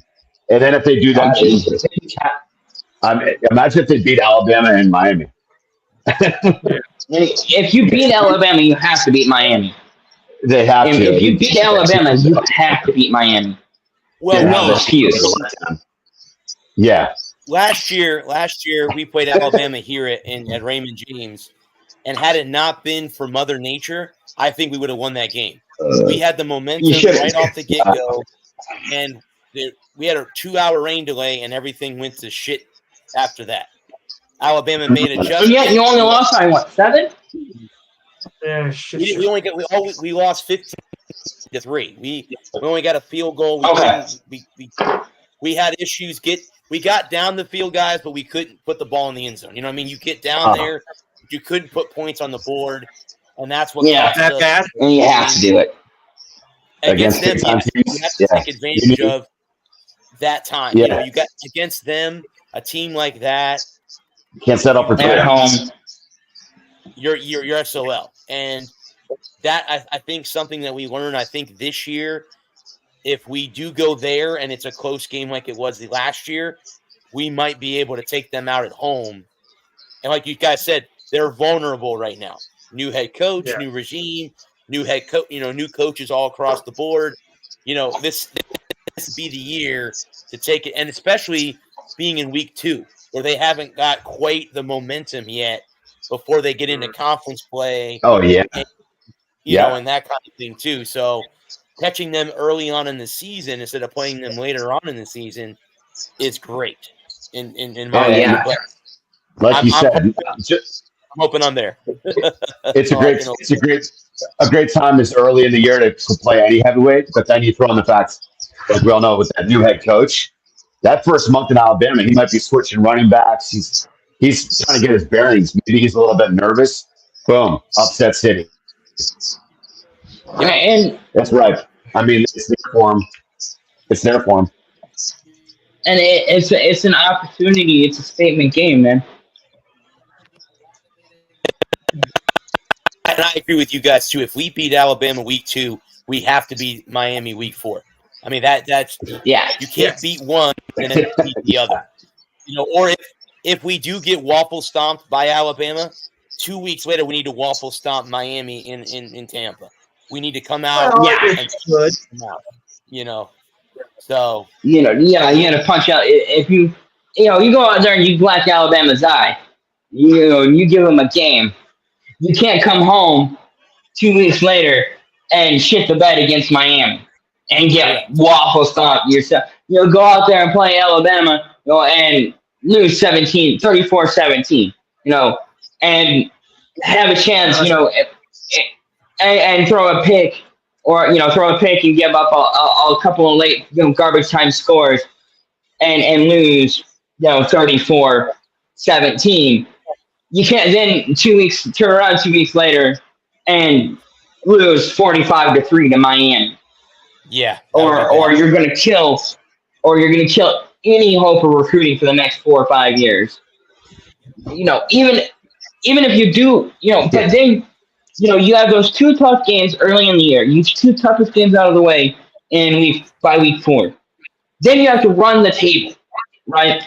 Mhm. And if you run the table in conference play, and you're, let's say worst comes to worst, and you drop both games, drop those 2 games against the Power 5, and you're 2-2, you've got to be thinking 9-2 the rest of the way.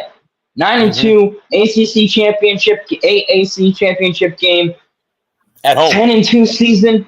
10-2 season. 10-2 does not seem out of the realm of possibility to me. No. And if I you're would say- 10-2, I'd say 8-4, 9-3, 10-2 would be one of those 3 could be logical this year. Yeah. absolutely. I'm And then moving then- around in and my then kitchen the- tonight, guys. It's no Hyatt. It's no Hyatt, that's for sure.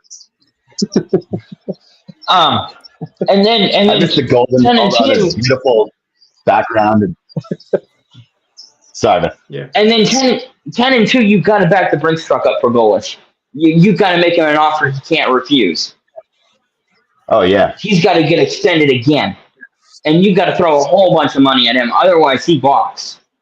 He will get a job. He will get somebody else's job. Especially if we're talking about, if he goes 10-2 this year, maybe not 2025. But if he goes 10-2 this year, and then he goes 10-2 again in 2025, and Ryan Day is now 0-6 against Michigan. Let's say we play one game, we catch them, we only play them once in the next, once each year. And Ryan Day drops both those games. And now he's 1-6 against Michigan, and he's got 2 losses at home and 4 losses on the road. And people are comparing them to John Cooper, and it's the 90s all over again, and Michigan's won 6 straight, 5 straight. There will be, and like I said earlier, I don't know if Ryan Day can survive another loss to Michigan, let alone 2 or 3 more losses, especially because there's a scenario where Ohio State loses 3 games to Michigan this year. Yeah. Wow. And if Ryan Day, and not only 3 games, but 3 games, a home game, a pseudo playoff game, and a postseason, a home game, a postseason game, and a playoff game. And if Alex Golish is sitting at 10-2. Y'all better be thinking about breaking out the Brinks check and backing it up to his front door and just start shoveling the cash out, because especially if Dallas wins. Let's say you said they go 10-2, right? So let's say in 10-2 in 2025, we're one of the 12 teams that makes the postseason, and then we Right. we lose in the semifinal. We don't go to the title game.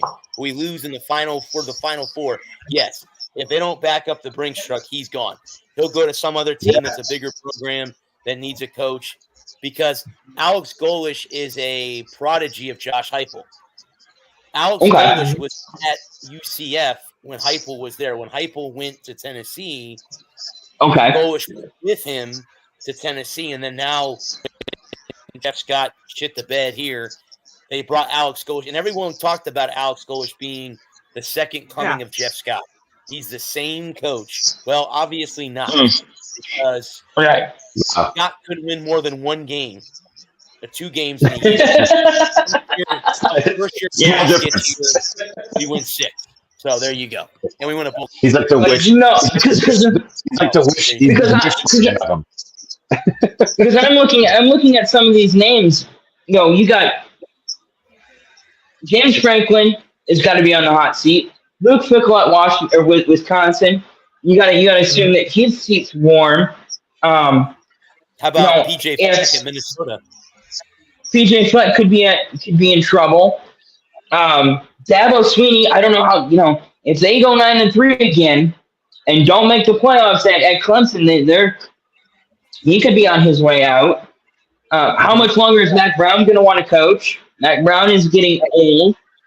What about Sonny Dykstra at TCU? If they have another bad year, what about Deion? Like, how many bad years can Colorado? How many 4-8 years can Colorado? How many 4-8 years can Deion? How about Billy Napier if he gets fired at Florida? Why not hire Alex Billy Napier? What about we're gonna look at the other. We're gonna go down the road, and we got Mario Cristobal. There's got to be feeling the heat. Yep. And in Miami, especially if Alex Golesh goes in there and goes out and knocks off Miami in his own backyard, they'll offer him the job. I don't know how Tennessee, they love Josh Heupel right now, but if he loses to Alabama, Texas, Oklahoma, Georgia, and Florida again, that's 5 games. That, do the math, that's 7-5. That's not Tennessee. Tennessee won't stand for that. And Josh Heupel's hype train. Yep. Yeah. He'll be playing he'll be playing all Rocky Top off the top. and the Heupel train, the Heupel train will pull into the station, and they'll execute the engineer there on the platform.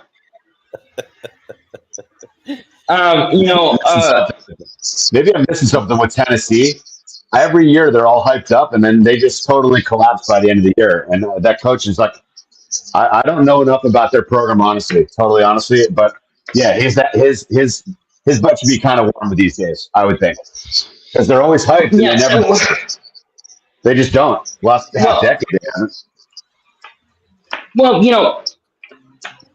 they beat it 2 years ago. They beat Alabama up there in Knoxville. Knock off Alabama for the first time in 18 years. The first time since Nick Saban, and the first time in the Nick Saban era, they beat Nick Saban, right? And then this year they get beat by Saban, and you gotta and what is a better job than is the Iowa job about, because Kirk Ferentz could be gone. He's getting older. Is the Iowa job better than the USF job? It's the Big Ten job. I don't know though. Like you said, PJ Fleck at Minnesota. Is the Minnesota job a better job than USF? I'm just gonna throw out a handful of teams. Clemson, yes or no, Clemson? Better than USF? Yes or no, Clemson? Yes. Yes. Yes. Minnesota. No. No. I don't think so. No. You're gonna get curb Tennessee. stomps every. You're gonna get your ass kicked every weekend. Minnesota. Tennessee, Most no, weeks. because it's a tough conference. Penn State. Yeah. No. Happy Yeah. Valley. Yeah, because of the tradition, and again, it's the Big The Ten. tradition. The legacy. You're gonna get paid a ton. You got 100,000 people at the game, so I'm going Penn State. Illinois. Yeah. USF just as good, just as attractive. I think Florida versus Illinois. But I mean, it can be argued either way. I'd go USF. Wisconsin. Again, you're getting smoked most weeks if you go there. I'd probably stay and get paid at USF and just try to build a juggernaut because Florida's kind of wide open right now. The Gators aren't what their what's worth. I don't know. Okay. The allure of going to a USC. bigger school is always that upgrade's always there. But USC, I mean, yeah, I'm going Trojans. The tradition, the weather, the location. Oklahoma. I'm leaning on that one. No. I'm gonna say yes because they're in the SEC. They're a Yeah. new member of the SEC. That team. I mean, obviously their rivalry with Texas, and now that's in the SEC. You know, they're in the SEC too. So yeah, I'd say Oklahoma better than the USF job. Yes, absolutely. I agree with Brad. And again, more tradition, legacy. I'd go Oklahoma. Yeah. But they're building That was something. just some of the games, some of the teams that I'm thinking that could be available next year. Like, because I don't know if Brett Bielema can hang on at OU if they have another 8-4 year. I think he's got to be feeling the heat. Let me send you a link. They it's too long. I mean, I can actually save the link if you want me to. Yeah, save the link. We'll run. Because it gives you all of the 134 coaches in college football, ranking them 1 to 5. 1 being that they're completely untouchable, 5 meaning they're on the hot seat. So if you guys want, maybe not.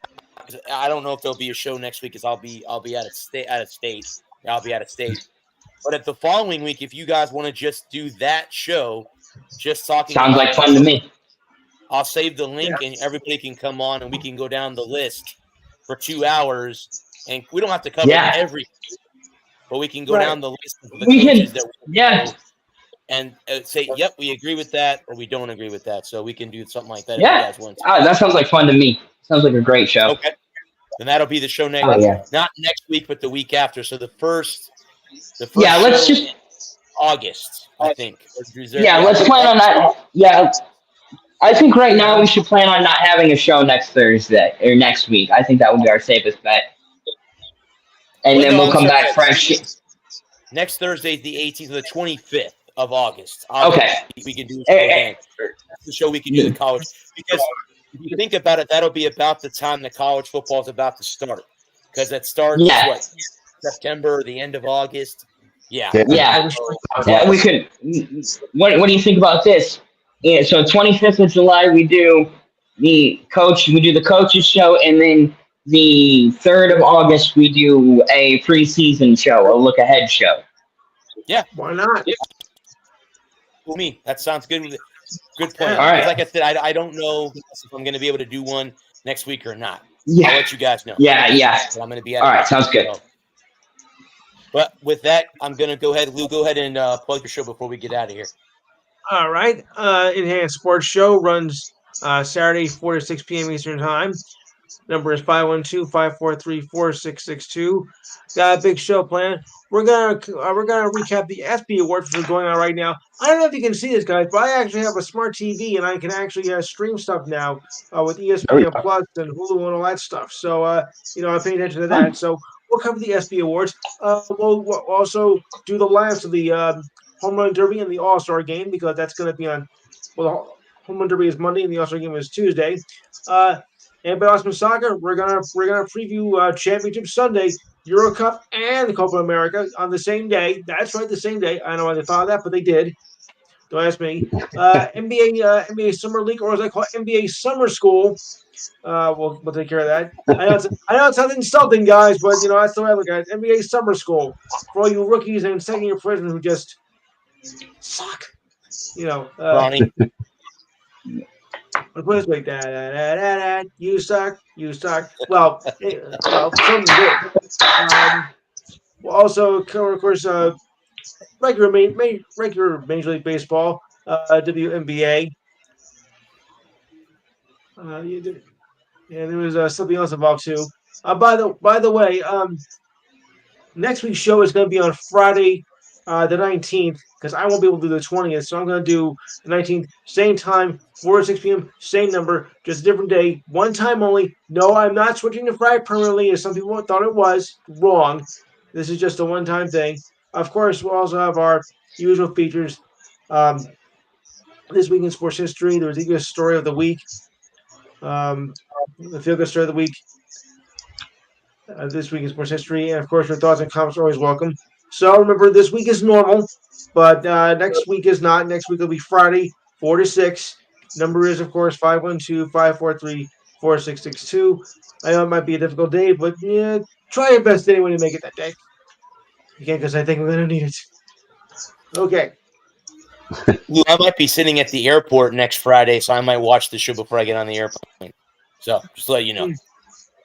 Maybe I'll call in before I get on the airplane to come back home. Good idea. I leave on Friday, so I might call in on the way home. Anyway, guys. Yeah. Because if your show starts at 4, I gotta call. It means it's 1 o'clock Pacific Standard Time, so I gotta call in at 1 o'clock. Right. Like I said, guys, thanks to everyone who tuned in. Thanks to these 3 guys for making this day awesome every week. Thanks a lot, guys. We're gonna, guys. In 2 weeks, we're gonna have a college football coaches, hot seat, cold seat, untouchable type thing. I have a link. I'll save the link for a couple weeks. Maybe I'll go through it, guys, next week and kind of highlight. I was gonna say, if you could send me that link, I'd love to take a look at it before we. I'll send it to all 3 of you if you want. I have no problem doing that. If you guys want to have it to review it, go over it. I'd like. If I have some downtime next week when I'm in Vegas, I'll kind of highlight things and write notes on things. Sounds good. So I'll write notes on certain things. But thanks again to the men and women of our armed services and our first responders. Thank you so much for what you guys do. We would not be here without you. Like I said, guys, I probably won't be on next week. We have a pretty cool show. And, guys, I also contacted you remember Dustin, the NFL fantasy guy that we had on last year? Yeah. He wants to come back on. So I'm going to get him on probably before the season starts, before fantasies, because it would be kind of cool to have him come on and kind of give people that are into fantasy football some tips on hitting their players and stuff like that. Obviously, we can't draft every player that we want, but he can give you some tips and stuff. So we can't. Have him coming on in a couple weeks. What is this? Yeah. The first week in August is the first Thursday. The first is Thursday. Yeah, the first. So see about the 8th. We should see about getting him on the 8th.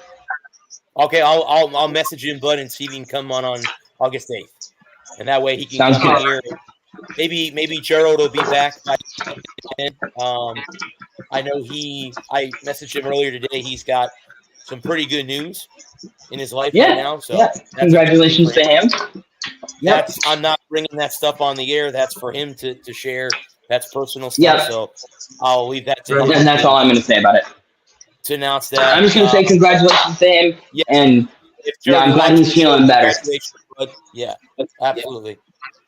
I'll see you guys in a couple weeks. This has been the Walker Report. Thank you to all the networks. Thank you to our sponsors. Until then, guys, I'll see you guys in 2 weeks. Peace. Cut, print, send it. See you guys.